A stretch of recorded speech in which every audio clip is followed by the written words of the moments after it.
Bedroom में एक लाश है।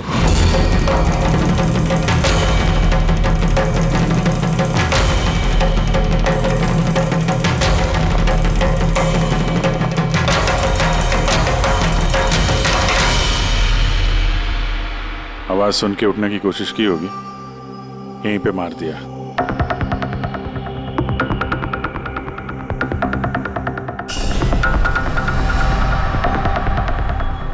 तिजोरी से क्या क्या गया कुछ मालूम है? सर 10 करोड़ के हीरे थे, 2 हफ्ते पहले मैंने पॉलिश के लिए दिए थे, सारे के सारे चले गए। हीरे? सर बाथरूम में हथियार है।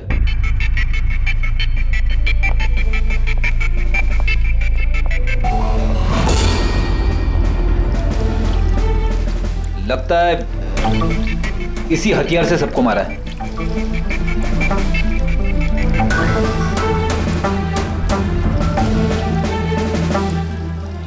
अच्छा खासा साफ कर दिया है, वो भी साबुन से। लगता नहीं इस पे कोई सुराग मिलेगा। बहुत ही खतरनाक खूनी है यार। पहले 3-3 खून करता है, अभी यहीं बाथरूम में बैठ के हथियार साफ करता है। साइकोपैथ। अच्छा, इन हीरों के बारे में कोई और भी जानता था? सर 3 लोग जानते थे। कौन है? आइए बताता हूँ सर। एक सेठ भाई का भतीजा करुणेश, 2 एम्प्लॉय थे, सतीश और सर मानिक। आइए सर मैं दिखाता हूँ।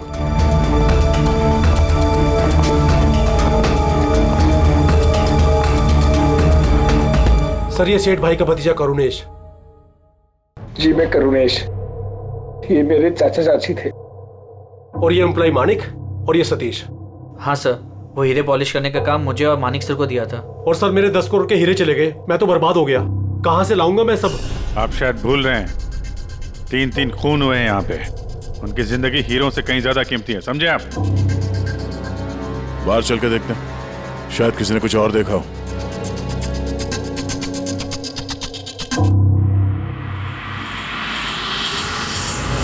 हमें कल रात की सीसीटीवी फुटेज चाहिए। ये कैमरा चल रहा है ना? हाँ साहब, लेकिन कल रात 2 से 3 बजे के बीच लाइट कट गई थी साहब। उस समय का तो कुछ मिल नहीं पाएगा साहब, लेकिन उसके पहले और बाद का सब है साहब। 2 से 3 बिजली नहीं थे, शायद खून भी उसी वक्त हुआ। लेकिन कल रात 2 से 3 बजे के बीच लाइट कट गई थी साहब। उस समय का तो कुछ मिल नहीं पाएगा साहब, लेकिन उसके पहले और बाद का सब है साहब। 2 से 3 बिजली नहीं थे, शायद खून भी उसी वक्त हुआ। उस दौरान तुमने किसी अनजान आदमी को यहाँ आते जाते देखा था? साहब रात को 2:30 बजे सेठ साहब के बाजू वाले घर से 4 बच्चे लोग गाड़ी लेके निकल गए। वो फ्लैट किसका है? वो प्रेरणा मैडम का। प्रेरणा मैडम और उनके मम्मी पापा वहाँ रहते हैं। पिछले हफ्ते भर से उनके मम्मी पापा बाहर गाँव चले गए और उनकी गाड़ी लेके सब गए। हाँ सर, वो जल्दी में थे और कुछ परेशान भी थे। हमने ज्यादा ध्यान नहीं दिया क्योंकि हम लोग बिजली के चक्कर में परेशान थे। वो गाड़ी की डिटेल है तुम्हारे पास? मिलेगी ना सर? ये बच्चे जरूर कुछ जानते होंगे इसके बारे में। सब जगह अलर्ट कर देते, कहाँ जाएंगे भाग के। सर देखा सुना तो नहीं है, लेकिन कल रात एक अजीब बात हो गई थी। करीब 1 घंटे तक कल रात बिजली नहीं थी। हाँ सर। सर ये पॉश एरिया है, यहाँ कभी लाइट जाती नहीं है। बिजली अपने आप तो नहीं कटी होगी, कातिल ने जानबूझकर पावर सप्लाई काट दी होगी।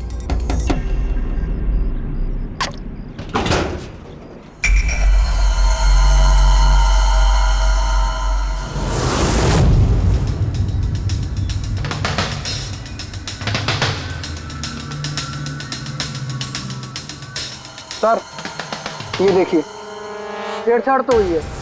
जिस आदमी ने ये वायर काटा है उस आदमी को बहुत अच्छे तरीके से पता था कि अगर ये वायर काटेगा तो पूरे एरिया की लाइट चली जाएगी। और हर सोसाइटी की भी।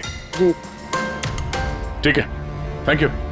साफ है, किसी ने रात को 2 बजे इस जंक्शन बॉक्स से पावर सप्लाई कट कर दिया था, जिससे सोसाइटी का जो सीसीटीवी कैमरा है वो ऑफ हो जाए। उसके बाद वो कंपाउंड में घुसा और मिस्टर सेठ के घर में घुस गया। और करीब 2:15-2:30 बजे खून किया होगा, हीरे चुराए और वहां से निकल गया होगा। और फिर 3 बजे बिजली आ गई वापस।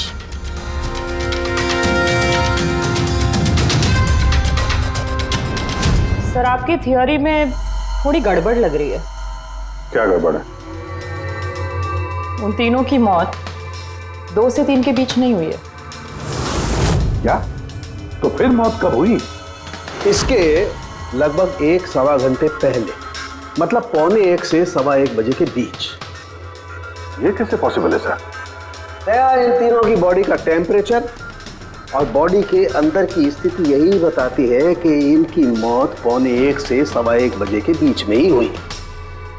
और तो और ये मिस्टर सेठ की घड़ी, हमले के बाद इन्होंने जरूर कातिल के वार को अपने हाथों से रोकने की कोशिश की होगी और किसी धक्के से इनकी घड़ी बंद पड़ गई होगी। इस बंद घड़ी का समय दिखा रहा है 12:55। 12:55? तो अगर मौत 1:15 से 1:15 बजे के बीच हुई तो कातिल उसके पहले आया होगा। लेकिन बिल्डिंग की लाइट तो 2 बजे तक चल रही थी सर, और सीसीटीवी कैमरे भी काम कर रहे थे। और बिल्डिंग में सिक्योरिटी भी काफी अच्छी है सर। और सर एक वॉचमैन तो मिस्टर सेठ के घर के नीचे ही खड़ा था। हमने तो सीसीटीवी फुटेज चेक किया था, 2 बजे तक तो कातिल अंदर आया नहीं। तो आया कब? और फिर कातिल ने मर्डर करने के 1 घंटे बाद पावर कट क्यों किया? रेडी? हाँ रेडी। अच्छा, वेरी गुड। रेडी ने उन चारों बच्चों को पकड़ लिया है। शहर से बाहर भागने की कोशिश कर रहे थे। वाशी ब्रिज के पास पकड़ लिया उन्हें। Great work. चारों को यहाँ ब्यूरो में लेकर आने को कहो।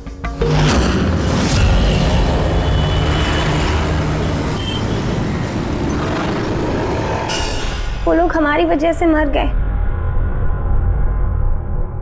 ये सब तुम लोगों ने उन हीरो के लिए किया ना? हीरे? कैसे हीरो की बात कर रहे हैं सर आप? हीरो के बारे में पता नहीं तुम्हें? अगर नहीं तो फिर मारा क्यों उन लोगों को? हाँ? सर हमने किसी को नहीं मारा, वो कबारा ने मारा है सर, और वो हमारी वजह से आया था क्योंकि हमने उसे बुलाया था सर। ये कबारा कौन है? वो एक मशहूर सीरियल किलर और लुटेरा है। एक मिनट, ये वो 1940 वाला कबारा तो नहीं है? इसके बारे में पढ़ा है सर। ये सिर्फ लोगों को लूटता नहीं था, बल्कि बहुत बुरी तरीके से उनकी हत्या कर देता था। हाँ वही है। अरे लेकिन उसको तो मर के 50 साल हो गए। तुमने उसे बुलाया कैसे? हम लोग एक हिस्ट्री प्रोजेक्ट बना रहे थे, तो हमें लगा कि रियल लुटेरे को बुलाएंगे तो और अच्छा होगा, तो इसलिए हम उसकी आत्मा को बुला रहे थे। लेकिन सब गड़बड़ हो गया। कुछ भी हो जाए हाथ मत छोड़ना। कबारा, कबारा, कबारा, कबारा, कबारा, कबारा, कबारा। तुमने हाथ क्यों छोड़ दिया रवि? तुम्हें पता है कितना खतरनाक हो सकता है?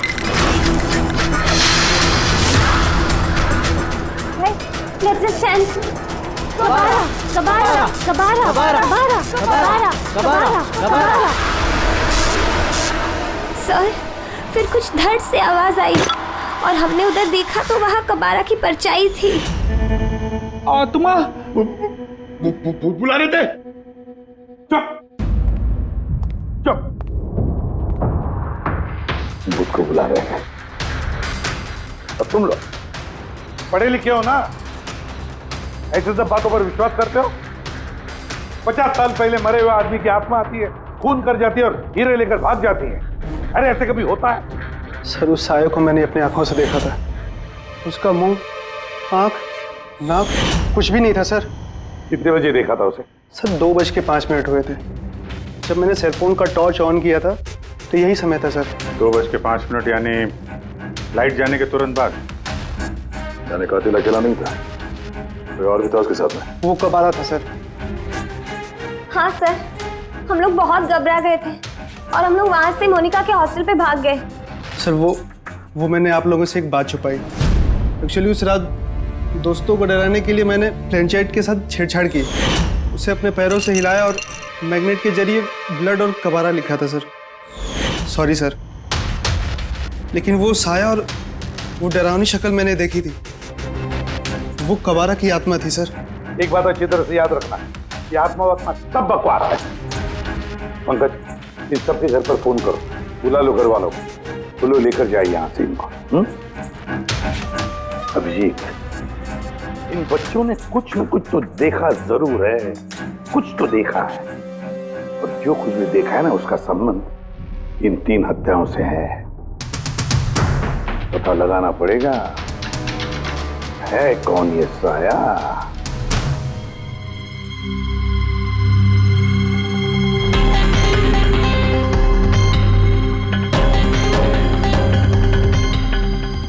लगता है उन लोगों ने खूनी को देखा होगा।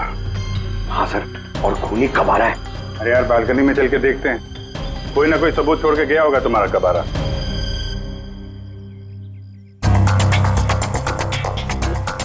तो इसके गिरने की आवाज सुनी थी लोगों ने?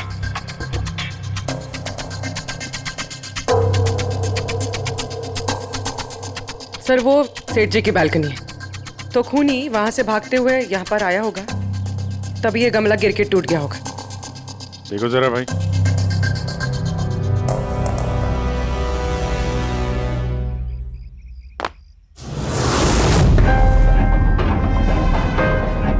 सर निशान क्लियर तो नहीं है, लेकिन लगता है ये 7 नंबर का जूता है। पैर काफी छोटा है, मतलब ऊंचाई कुछ ज्यादा नहीं होगी इसकी।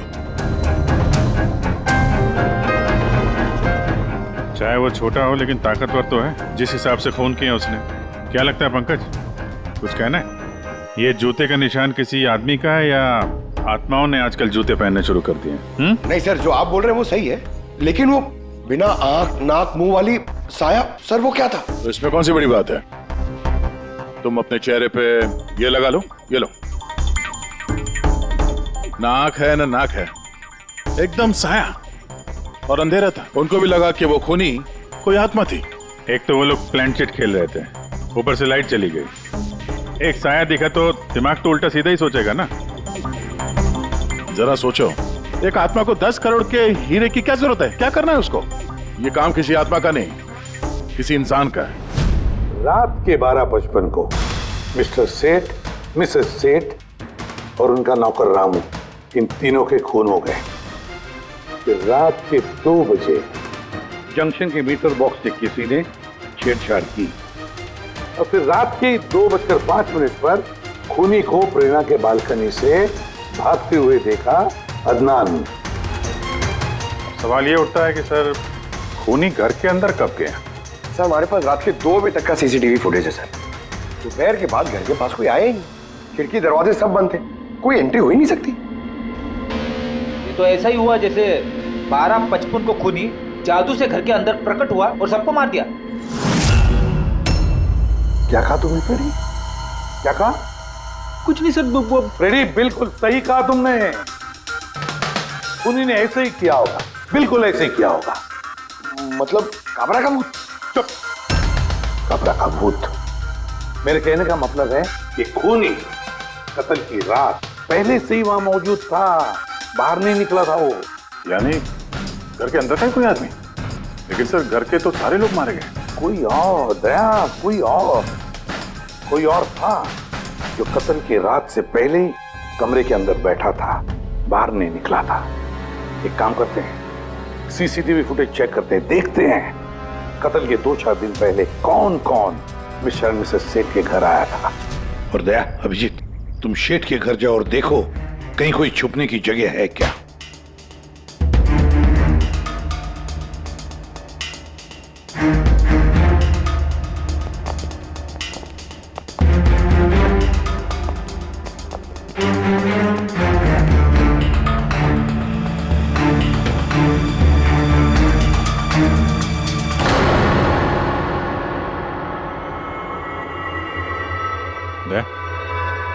ये चींटियां देखो ऊपर जा रही हैं।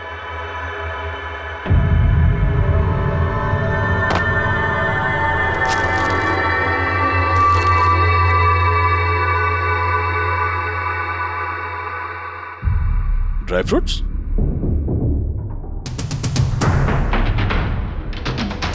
ड्राई फ्रूट लेके वहां ऊपर छुप के बैठा होगा।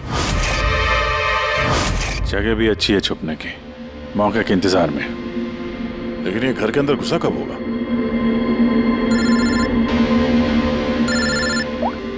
हाँ सर, फुटेज सोसाइटी के ऑफिस में देख लेते हैं सर। हाँ, फोन ऑन है, स्पीकर फोन पर है। पूर्वी सर, कुछ पता चला कि नहीं?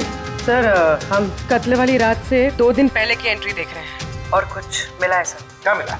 2 दिन पहले सर चैंपियन सेल्स कंपनी का एक टेम्पो वहां आया था 10:15 बजे।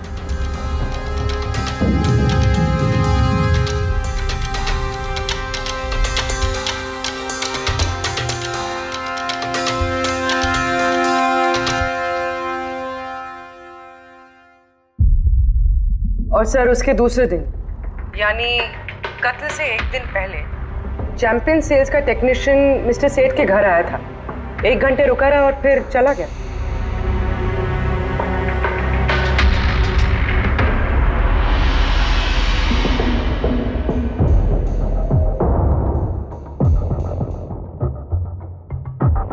आप जरा बाहर जाइए।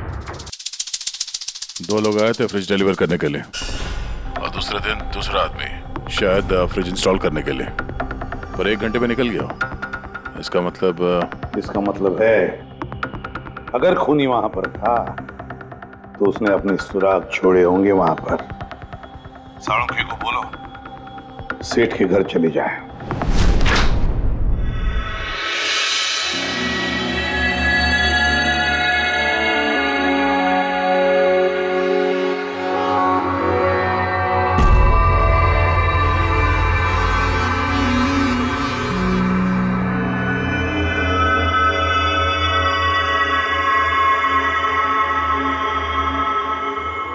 कुछ मिला डॉक्टर साहब? हाँ मिला, इलेक्ट्रोलाइट्स। हाँ, सोडियम क्लोराइड, यूरिया, वो सभी कुछ जो एक आदमी के पसीने में होता है। अच्छा, इसका मतलब कि खूनी जो है वो इस फ्रिज के अंदर बैठ के आया। जब डिलीवरी हुई फ्रिज की, उसके अंदर छुप के आया और घर में घुस गया। हाँ सर, कुछ दिन पहले मैंने नया फ्रिज लिया था। कंपनी वाले डिलीवरी के बाद फ्रिज खोलने नहीं देते और 1-2 दिन के बाद जब इंस्टॉलेशन वाला आता है वो फ्रिज खोलता है। तभी मिस्टर सेठ और उनके घर वालों को पता नहीं चला कि कोई और घर के अंदर घुस के बैठा है। बिल्कुल, वो आदमी फ्रिज में घुस करके बैठा होगा। फ्रिज में उसे गर्मी लगी, गर्मी से पसीना आया और वो पसीना फ्रिज में रह गया। लेकिन सालूका साहब, फ्रिज का कार्टन तो सील होता है, तो फिर खूनी अंदर आया कैसे और वो सांस कैसे ले रहा था?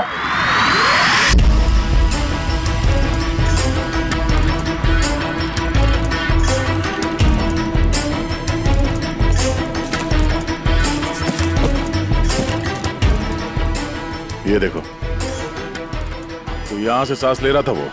ये तो ट्रोजन हॉर्स वाली कहानी हो गई। Trojan horse? अब ये क्या है? यार, एक बहुत बड़ा लकड़ी का घोड़ा, लेकिन अंदर से खाली, खोखला। अंदर से खोखला? हाँ, जिसके जरिए ग्रीक सैनिकों ने ट्रॉय में घुसपैठ की थी। ग्रीक सैनिकों ने एक बहुत बड़ा लकड़ी का घोड़ा ट्रॉय में भेजा, जिसमें सैनिक पहले से ही थे। ट्रॉय में पहुंच के एक सैनिक घोड़े से बाहर निकले और उन्होंने ट्रॉय पे हमला कर दिया। इस खूनी ने भी वही तरीका चुना है और कामयाब भी रहा।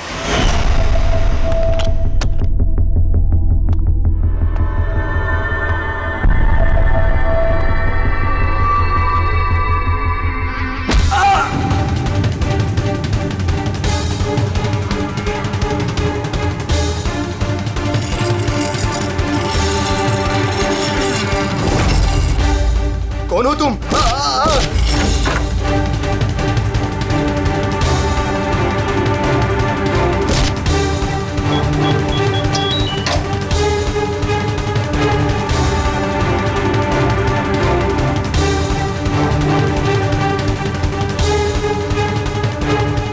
और भागने से पहले उसने अपने हाथ धोए, हथियार साफ किया और ठीक 2 बजे उसका साथी जो नीचे इंतजार कर रहा था उसने पावर स्विच ऑफ कर दिया और अंधेरे का फायदा उठा के वो यहाँ से भाग निकला। भागते भागते वो प्रेरणा की बालकनी में गया, जहां उसने वो गमला गिराया।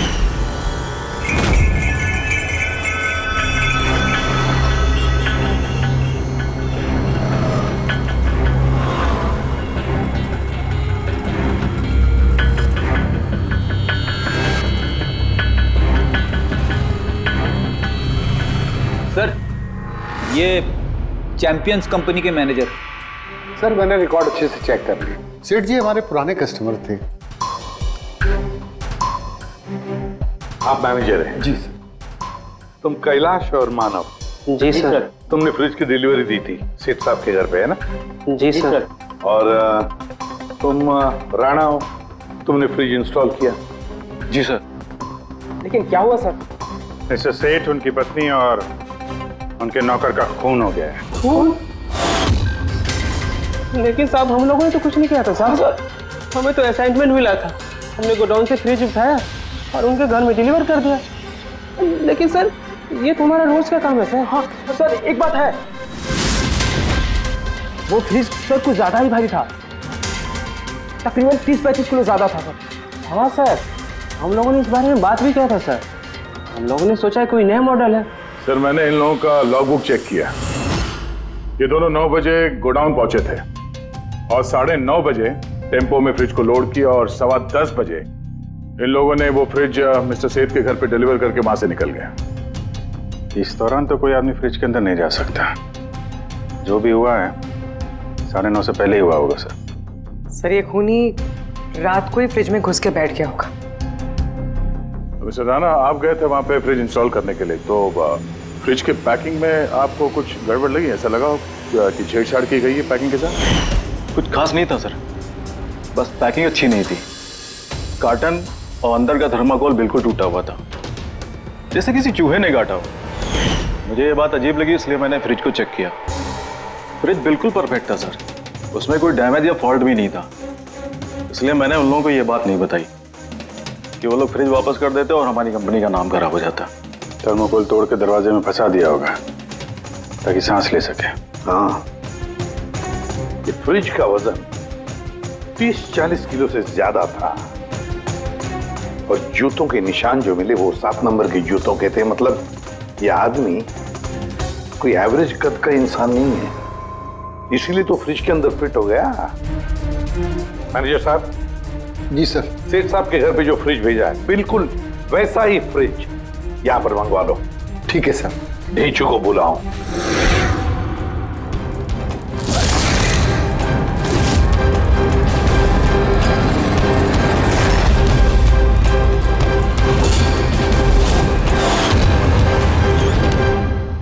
आपने बुलाया और हम चले आए। अरे वाह, कैसे हो रेचू? अरे सर, क्या बात है, इतने टाइम बाद मिल रहे हो, सब ठीक ठाक है? अभी तक तो बिल्कुल ठीक ठाक हूँ। अब आप लोगों ने मुझे सीआईडी में जब बुला ही लिया है तो देखते हैं आगे आगे होता है क्या। अब ध्यान से सुन लो। 3 खून हुए हैं और हमें यकीन है कि खूनी उस फ्रिज के अंदर बैठकर चुपकर घर के अंदर घुसा, 3 लोगों का खून किया और भाग गया। इस फ्रिज के अंदर? हाँ, इस फ्रिज के अंदर। और सर? और तुम्हें हाँ, बस वैसे इस फ्रिज के अंदर जाना है और बैठना है। सर, मुझे फ्रिज के अंदर जाना है? हाँ। वो फ्रिज का दरवाजा बंद हो जाएगा? बिल्कुल। तुम्हें फ्रिज के अंदर बैठकर बाहर निकलने की कोशिश करनी है। कैसे बाहर निकलोगे हमें दिखाओ। लेकिन सर थोड़ा एक गिलास पानी मिलेगा? हाँ मिलेगा, फ्रिज के अंदर जाओ, बैठकर पियो। चलो। जी जी जी सर। चल ढेचू, चल जा सूली पे। अब हो जा भरने के लिए तैयार। जा रहा हूँ सर।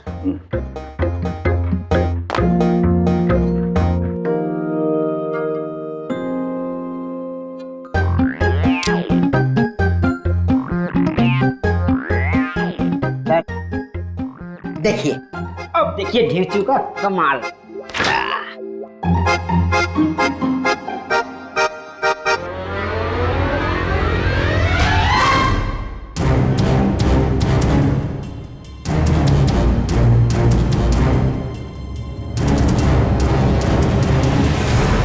नीचू, नीचू, बाहर आने की कोशिश करो। सर अंदर से खुल नहीं रहा है, आपको हेल्प करनी पड़ेगी।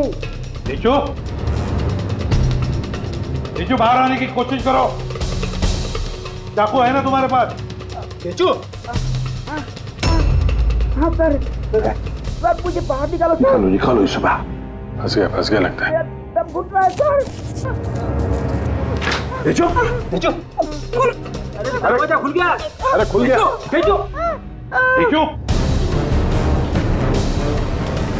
नीचू। हाँ? सर, मेरा चश्मा हाँ मिलेगा, सब मिलेगा। रेडी, कॉफी पिलाओ इसे। जाओ। Thank you. मुझे लग ही रहा था कुछ ना कुछ तो गड़बड़ जरूर है। सेठ के फ्रिज का जो कार्टन है, जो बॉक्स है, उसे इतनी सफाई से काटा है बाहर से। अंदर से बैठ के कोई काट ही नहीं सकता बॉक्स को वैसे। जरूर किसी ने बाहर से काटा है उस खूनी को बाहर निकालने के लिए। वो जो कोई भी है सर, वो फ्रिज की डिलीवरी के बाद और फ्रिज के इंस्टॉलेशन के पहले इसी बीच में आया होगा। तेजू,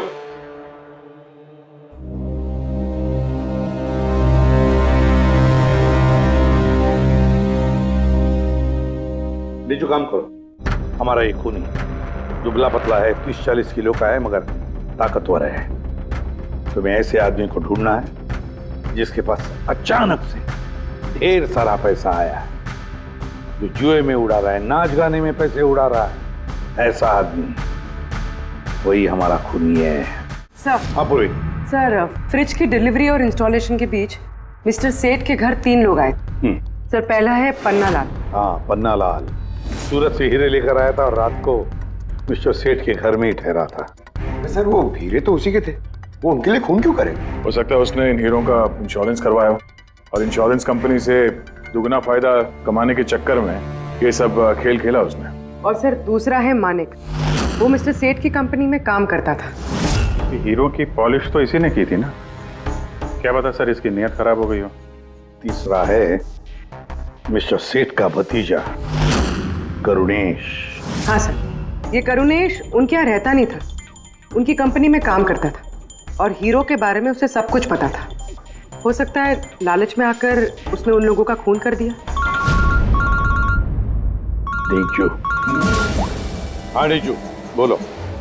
सर, एक आदमी है विक्टर। सर, उसका हुलिया सेम टू सेम वैसा ही है जैसा आप लोगों ने बताया था। और सर, वो बड़ी आसानी से फ्रिज में समा सकता है।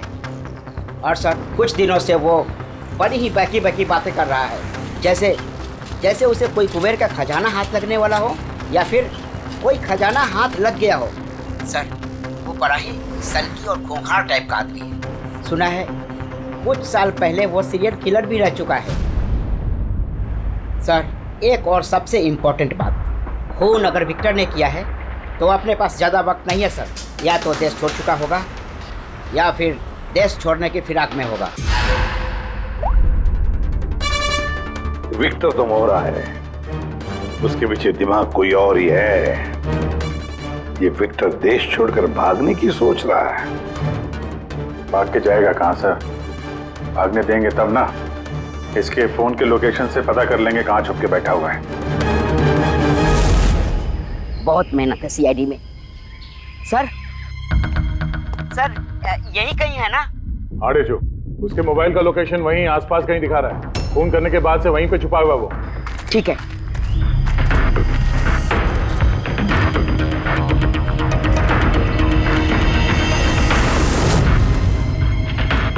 तुम सही जा रहे हो और आगे बढ़ो।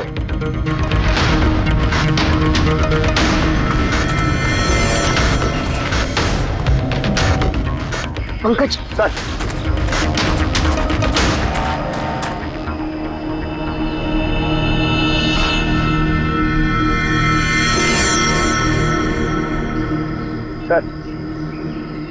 अभी से कोई नहीं पकड़ पाएगा सर। पंकज, क्या बात कर रहे हो? क्या हुआ क्या है? सर, मर गया वो। एक आखिरी कड़ी बची थी, वो भी हाथ से गई। कैसे मर गया? सर, सर पे किसी ने पत्थर से या किसी चीज से मारा है सर, और मर के भी बहुत टाइम हो गया सर। बॉडी से बहुत बास आ रही है, बहुत बुरी हालत में है बॉडी। ठीक है पंकज, एम्बुलेंस बुलवा लो और तुम लोग वहां से निकलो। Okay sir. ओके। जैसे काम हो गया, उसको ठिकाने लगा दिया और लाश को कहीं फेंक दिया।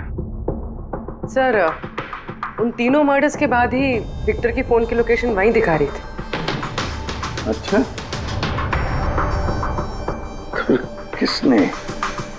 किसने किए होंगे खून? ये पन्नालाल, मानिक या करुणेश? पन्नालाल, मानिक या करुणेश? हाँ, बोलता हूँ। अच्छा, ठीक है, थैंक यू। ये पन्नाला, माणिक और करुणेश, तीनों को फोरेंसिक लैब बुला लो। असली गुनहगार कौन है इसका पता चल गया है।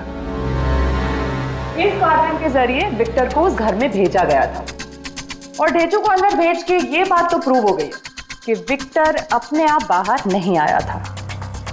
तो जाहिर है जरूर किसी ने उसकी मदद की है बाहर आने में। और जिसने भी उसकी मदद की वो इस सब का मास्टरमाइंड है, और वो तुम तीनों में से ही कोई एक है।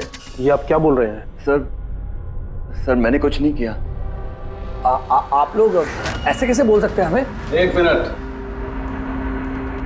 किसी ने इस कार्टन को बड़े प्यार से बाहर से काटा, विक्टर को बाहर निकाला, फिर वापस डक्ट टेप से इस कार्टन को चिपका दिया। लेकिन इस कार्टन को चिपकाते वक्त उसने अपनी उंगलियों के निशान इस चिपचिपी इस जगह पर छोड़ दिए, जो अभी भी इंटैक्ट हैं, इस टेप के उस तरफ। लेकिन सर, फिंगरप्रिंट्स मिलेंगे कैसे? कार्टन पे तो टेप लगा हुआ है, और अगर हम टेप निकालते हैं तो उसके साथ कार्टन का कागज भी निकल जाएगा। फिक्र मत करो पूर्वी, साड़ू के साहब ने हमें यहाँ बुलाया है तो कोई ना कोई रास्ता तो होगा इनके पास। है ना, रास्ता है। तारिका, इस हेयर ड्रायर के जरिए इस हेयर ड्रायर को हम इस टेप के ऊपर इस्तेमाल करेंगे। इस ड्रायर के गर्म हवा से इस टेप के ऊपर का अधेसिव गोंद कमजोर हो जाएगा।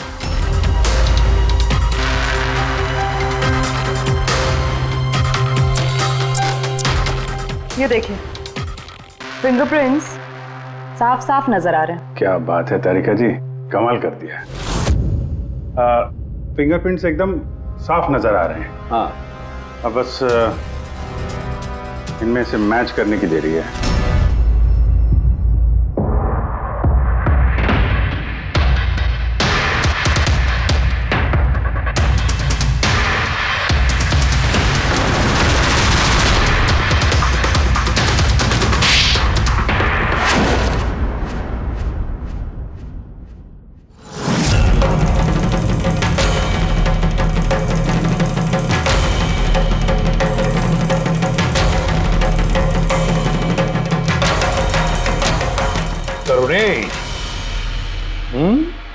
हाँ, मैं नहीं किया।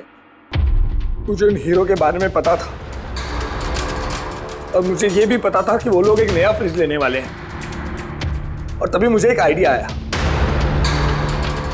मैंने उस फ्रिज को ट्रोजन हॉर्स की तरह यूज करके विक्टर को उस घर में पहुंचाया। विक्टर को तो मैंने हीरो का लालच दे दिया था, और वो रात को वेयर हाउस जा पहुंचा और मौका देखकर अंकल के पर्ची वाले फ्रिज में जाकर छुपकर बैठ गया। फिर डिलीवरी के बाद तुम उनके घर गए और विक्टर को फ्रिज से बाहर निकाल लिया। उस रात मैं चाचा जी के घर पे ही रुका था।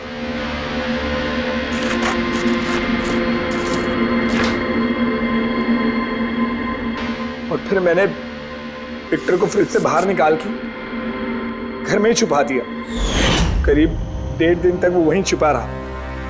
घर के लोग रात को सो गए तो वो बाहर निकला,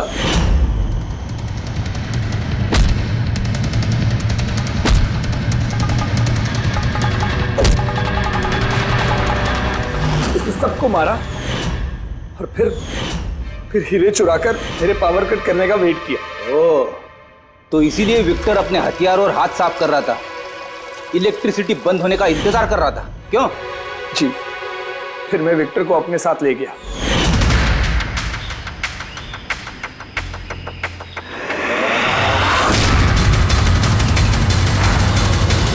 और मारने के बाद उसे फेंक दिया ताकि मुझ तक कोई ना पहुंच सके। इतना सोचा, कितनी प्लानिंग की, लेकिन अकल तुक्की पड़ गई इसकी। ये नहीं सोचा चाहे कुछ भी हो, सीआईडी वालों के हाथ तो तुम तक पहुंच ही जाएंगे। हर गुनहगार कोई ना कोई गलती करता ही है, जैसे तुमने। अपनी उंगलियों के निशान छोड़ दिया ना इधर, बस हमारे लिए उतना ही काफी था। 4 खून किए तुमने हीरो की लालच में।